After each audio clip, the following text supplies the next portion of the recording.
Hello everyone, this is Bethlehem Atfield. Welcome to the podcast Journey to Ethiopia with a Story. Trekking in Tigray, October 2016. My family and I piled out of the small aircraft, descending the stairs right onto the tarmac of Aksum Airport in Tigray, northern Ethiopia. I deeply inhaled a lungful of the crisp highland air and felt immediately invigorated. I feel at home at high altitude. Aksum at 2,800 meters is slightly higher than my hometown of Addis Ababa. I scanned the surrounding hills as I walked to the arrival hall. My eyes soon rested on a number of hotel representatives seated behind a long table. They expectantly displayed a sign with a hotel name or a specific passenger's name. I had an impression they were keen to do their job well and that they actually enjoyed it. How refreshing!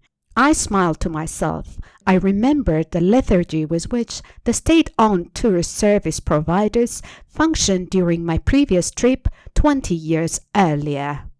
Once we were in the hotel transit van, my husband said to our 13-year-old daughter Saba, "Welcome to your empire."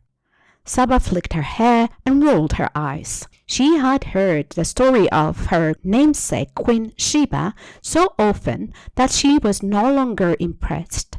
Well, not at least until she saw the 79-feet-tall granite obelisk that was erected during the ancient Abyssinian civilization in the 3rd century ACE, still standing 1,700 years later.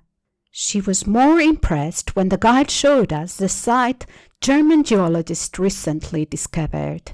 Artifacts underneath the ruins of the palace dating back 3,000 years, the same historical period as the reign of the fabled Queen of Sheba. The next day, we drove for 2 hours to get to a trail where we were to trek for 3 hours to get to a community lodge. The memories of this area from 20 years ago were rather bleak. Just before I left Addis, my friend told me that her boyfriend had broken up with her at a time when she needed him the most. The car's music player was playing my favorite Amharic singer, Aster Awaga, lamenting her lonesome blues of lovers' betrayals.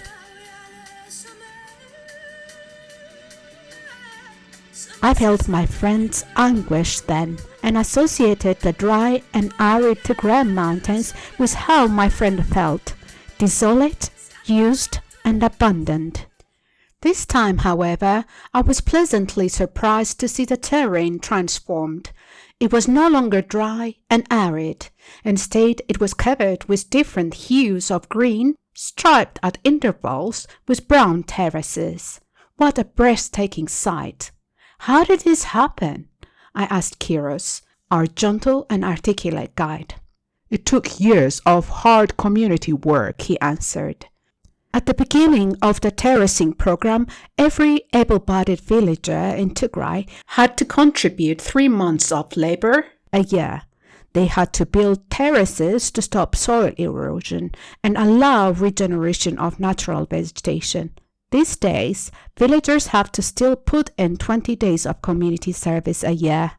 The Guardian newspaper, in their coverage of the re-greening of Ethiopia, quoted, "The scale of restoration of degraded land in Tigray is possibly unmatched anywhere else in the world. The people may have moved more earth and stone in recent years to reshape the surface of their land than the Egyptians during thousands of years to build the pyramids." I know this sounds like a massive exaggeration on the part of the Guardian reporter, but what they had accomplished was still impressive. After a 2-hour drive in the direction of Adigrat, the driver dropped us on a dirt footpath where 2 men were waiting with donkeys. The path was lined with various cacti and euphorbias blooming with yellow and red flowers. Hagos, the bubbly middle-aged community tour assistant, loaded our luggage onto the animals and let them lead the way. I noticed as he slid his cell phone into his breast pocket that he was wearing an old camouflage military jacket and asked him if he fought in the war. There was no bitterness in his voice when he recounted. I have fought in both wars. All men in my village had no option but to flee and join the Tigray People's Liberation Fighters during the Derg region.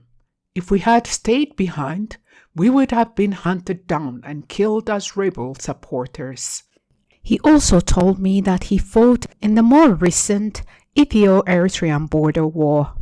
When I asked him about his family, he shyly smiled and said, I have a wife, a mistress, and 8 kids. I laughed and exclaimed, You survived 2 wars, so you are a hero. I guess you must be a lucky man to have the affection of 2 women and such a big family, Hagos. He threw back his head and joined me in laughter.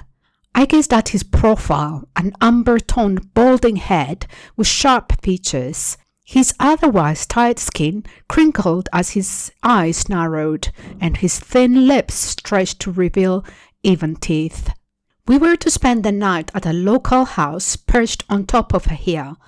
Our ascent up the rugged hills was slow, as I was weak from a food poisoning I got eating a burger in a restaurant that proudly announced Western fast food in Aksum. I pushed myself through the steep, winding trail to be rewarded with a sight to behold. The hill flattened out into a green meadow where cows grazed in the distance. To the left of the cattle, a tidy, L-shaped stone house sat inside low stone-walled fence. I noticed my family did not head towards the house. Instead, they were gathered around the edge of the meadow on the right. As I got nearer, I noticed it was the edge of an escarpment dropping into a valley some 200 meters below. A couple of lammergeiers gracefully glided over the valley. In this utterly beautiful and peaceful place, the girls unfortunately found out that their voices made echoes. So they disturbed the peace with their call-outs echoing across the mountains to the valley below.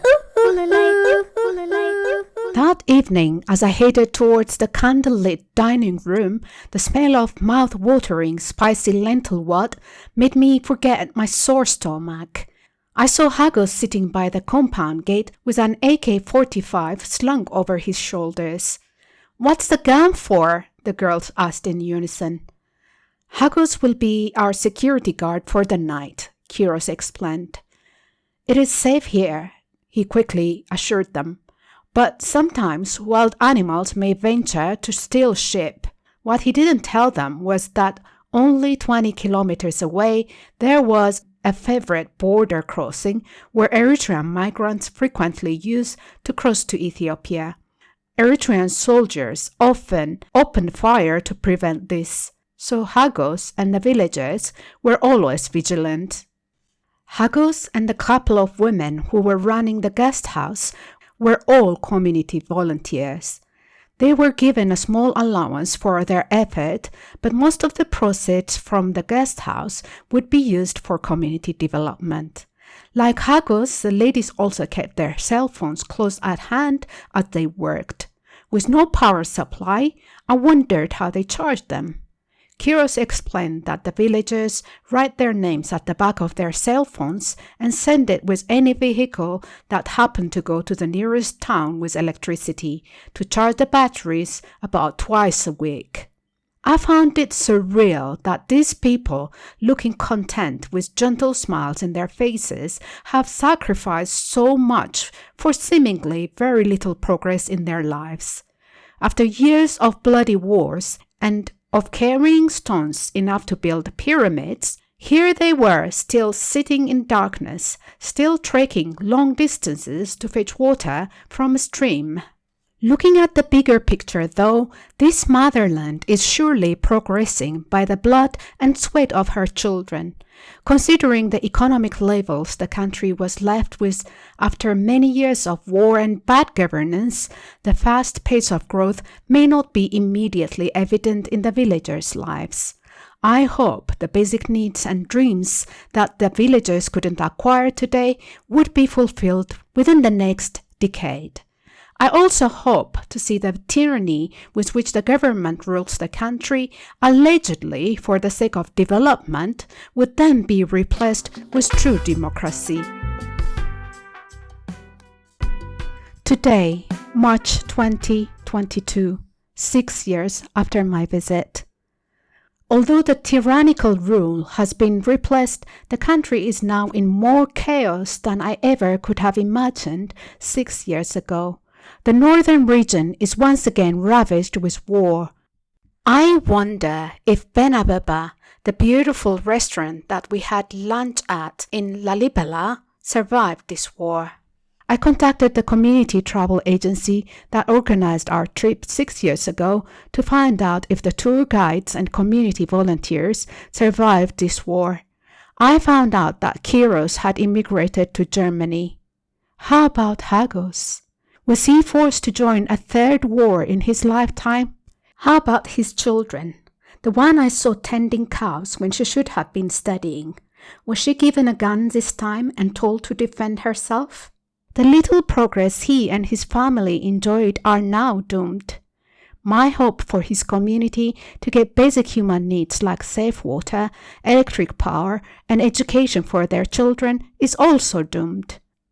I wonder if politicians and their supporters ever consider the needs of communities like these when they choose war instead of peaceful negotiations.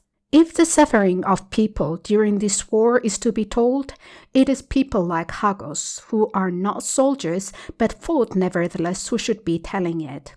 It should be those who lost their family members and feel guilty for being alive. Or the fresh medical graduate who had done more surgeries to save the lives of those wounded in these months than a qualified surgeon anywhere else who should be telling it. Because if they don't, UN officials in New York City or reporters from Nairobi will be telling their stories as they see fit. Thank you for listening. Please read the discussion points under the description of this story. We would like to hear your views and any comments you may have. If you'd like to listen to more stories as soon as they come out, please subscribe to this podcast. I would also appreciate it if you click on the like button and share with family and friends so we get more listeners. Until the next story, goodbye.